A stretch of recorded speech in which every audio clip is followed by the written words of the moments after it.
Very welcome back to the Lovin Dubai show. Today we're honoured to be joined by Dr. Anita Patankar, who is the Executive Director of Symbiosis Dubai. She's here to talk about the role of education in bringing economies together and also building a global workforce.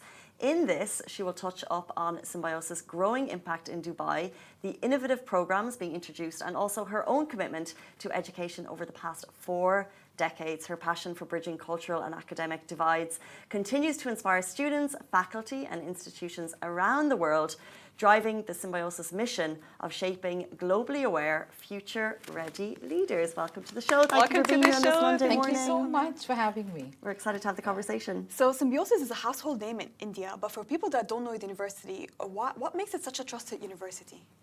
So we're 54 years old, and when we were set up as the only Indian higher education institution to be established for foreign students. Can you imagine in the late 1960s, our chancellor thought that African Asian students who came to India and faced a lot of hardships, including discrimination, needed a safe place to study and to grow. And Symbiosis has grown from there. It continues to be committed to diversity and inclusion. We're a not-for-profit, which is also rare in the sector of higher education. So I think that makes a lot of a difference to the way parents, students, stakeholders look at us, look at the role we play. And I think over the last 54 years, we've been able to bridge, academics with business, because employability is a key factor when students join us, as well as working with community. So I think between all our stakeholders, education, industry, as well as the community, I think that's what we're known for. I mean, there are other things as well. So it's the first Indian university to start with a complete accreditation from CAA. Yes. So please tell us why that is important. Also, can you explain what CAA is and what are the benefits of a fully accredited degree? So it's funny, over the years I've realized that while parents especially see the word accreditation, surprisingly, many of them don't actually know what it means. And I've been talking to parents a lot, and industry as well. And what it means basically, and this is where I think we have to be vigilant, parents need to know that the education that they are getting is going to be valued, is going to be trusted, is going to receive equivalence. So many students who come to colleges, whatever the country, invest a large amount of money, put in a lot of energy, and then hope to be global citizens. So you're going to take your education and your learning and you're going to travel across the seas. Wherever it is that you go, you want to make sure that your degree has value. Accreditation comes in here. Whether it's India, whether it's the UAE, whether it's Mexico, doesn't really matter. Now, what does CAA mean? So the Ministry of Education usually will have, in all countries, an apex body that regulates quality, because parents aren't equipped to do it or students aren't equipped to do it. And that stamp of approval that this is a program that's been checked, this is a program that meets global standards, that is what CAA does. Nice. So academic accreditation is at 2 levels, and this is what we're telling people, that look for accreditation for programs, not just for the institution. Institutions might be accredited and licensed to run, but is every single program accredited? And we're happy that we came in with full accreditation for all our programs. Today we run 10 programs, all of them fully accredited, which means you don't need to go through a separate equivalence process. You're guaranteed that whichever country you go to, your degrees are going to be valued. You can get a job with government organizations and departments. So it's a stamp of go wherever, this education is valued, recognized. I feel like you have some parents watching right now who are concerned, like furiously checking whether their kids' courses are accredited. No, and you'll be surprised. Yeah. Many are not. Scary times. So it's, You need to be careful, I think, more than especially with scary, I would say it's just time to be mindful. You need to, you need to be a bit more aware. Because we also live in a world where we talk a lot about things that we do. The focus is often on student activities, and that's important. But then also to make sure that is everything A-okay True. for the future. So speaking of that, what programs are currently available at the university, and how does it prepare students for real life opportunities? I think one thing that we've realized is that you need to offer programs across diverse streams and disciplines. And you also need to focus on preparing students for a future that is so uncertain.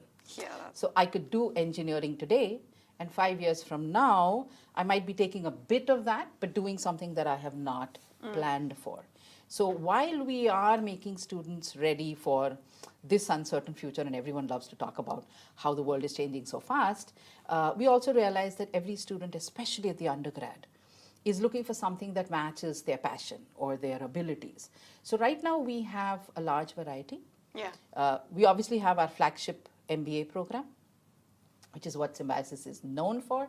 But we also have a number of undergrad programs which span from a BTech in computer engineering and a bachelor's in computer applications to a program in media and communication, to a program in commerce with ACCA preparation, to a BBA. So we're trying to offer students a wide variety. We're expecting our BSc in psychology honors to do really, really well. All of these are programs that underpin some aspect that any sector, any industry is going to find valuable.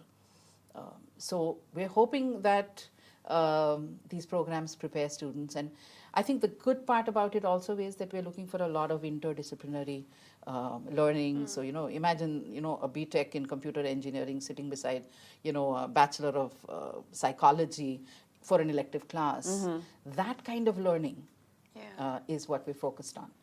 So, well, programs is one thing, but you're also well known for hosting workshops and community events. Yeah. So could you tell us a little bit more about the HR conclave that Symbiosis is hosting in Dubai and how that could benefit people? Yeah. So you talked about workshops, and I'm always amazed at how students respond and parents respond to workshops, because I think the pandemic has taught a lot of people that upskilling, reskilling, learning skills, so growth is based on learning, and learning leads to growth. I think that equation is now very clear. The HR Conclave is actually an event that we are focused on for a couple of reasons.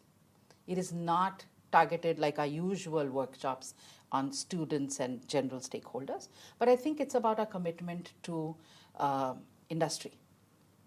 It is about our commitment to being partners with organizations and helping them grow, learning from them. So it's that partnership. The HR Conclave will focus on HR-related aspects, trending themes or concerns that people have. I was talking to a friend of mine who's in HR, and she was saying, oh my God, with AI and with social media, the way we used to do things doesn't exist anymore. Things have changed so much.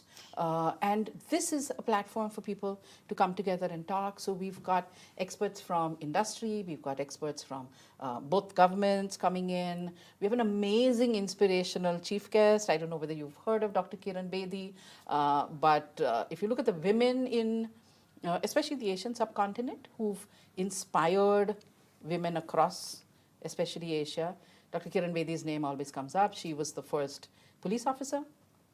Huge reforms in terms of the way prison reform, teaching and training people at some of the most celebrated prisons. She's got the Raymond Magsaysay Award. So we're happy that she's coming in because she fits in so perfectly with our theme, the power of people. And I think that is something that we want to talk about, because with AI, what happens to the power of people? How does that change? Does it become even better, even more?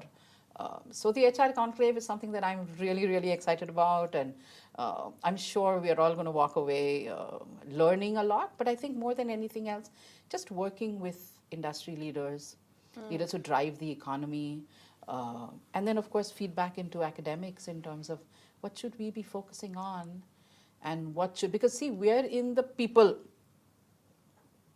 business. Though I don't like using the word business because we're a not-for-profit, but we are in that sector. Whatever we can do to help prepare, fortify people for the future, that's where we are. And I think one of the most important questions that students have in mind is do you have scholarships available? Yes. And do you have scholarships in this university, especially maybe for Emirati women? Yes, we do. I think for scholarships, we're strongly committed.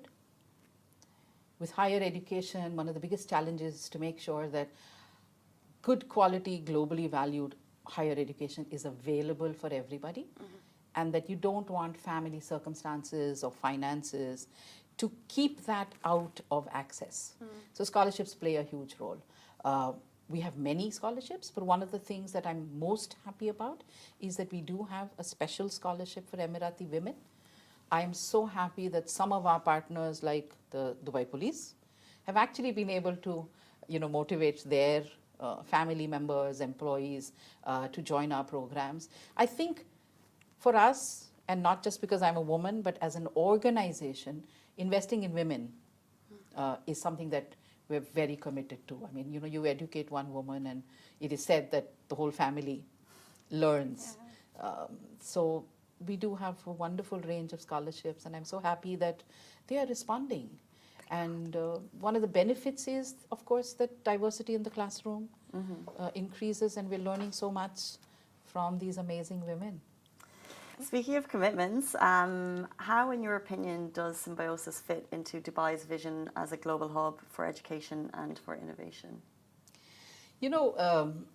When we started our thinking process of the next chapter, where does Symbiosis go, and Dubai came up, to be honest, because we have 1,100 plus alum here in the industry. And so they kept talking about Dubai, and you need to be in Dubai. And what we knew about Dubai was this, is that it's progressive, it's forward thinking, it focuses a lot on innovation, research, sustainability, and these are things that resonate very deeply with Symbiosis. Our core is internationalization. Our core is diversity and inclusion. And over the years, we've realized that as an education partner to governments and to industry and to community, the focus has to be on sustainability. The focus has to be on research. The focus has to be on innovation at all levels. So therefore, the minute that, we found a match, and I think you might find glimpses of this in a number of countries, but I think in UAE, it's just so strong and so visible, tangible, that we felt we could be great partners. And we've come in with that hope, and in the past over a year, I've seen that resonate. It just makes sense. I think it's a partnership of very like-minded individuals wanting to grow together, wanting to contribute. And that's how our programs are focused, that's how our research activities are focused, that's how all the innovative activities and projects that the students are doing is focused. So very strong connection there. So if a student that's watching right now and considering Symbiosis University, what's one thing you would like them to know about the university and studying there? Oh my God, you can't ask me one thing and then... One main thing. One main thing, okay. Yeah. I would have to say we've proven that we're trustworthy at delivering industry valued and globally valued education with a very strong respect for diversity and inclusion and for sustainability across all the platforms and all the ideologies, etc. For students, employability is important, and that we are 31 in the world in the QS rankings on employer reputation is something that validates the fact that it's industry-ready, industry-relevant education. That we're a not-for-profit, I'm going way above your one thing. That we're a not-for-profit, I think, tells people where our heart is. Very firmly committed to Education. Students doing well and using education as a powerful leverage for them to do well in their personal and professional lives. Hopefully.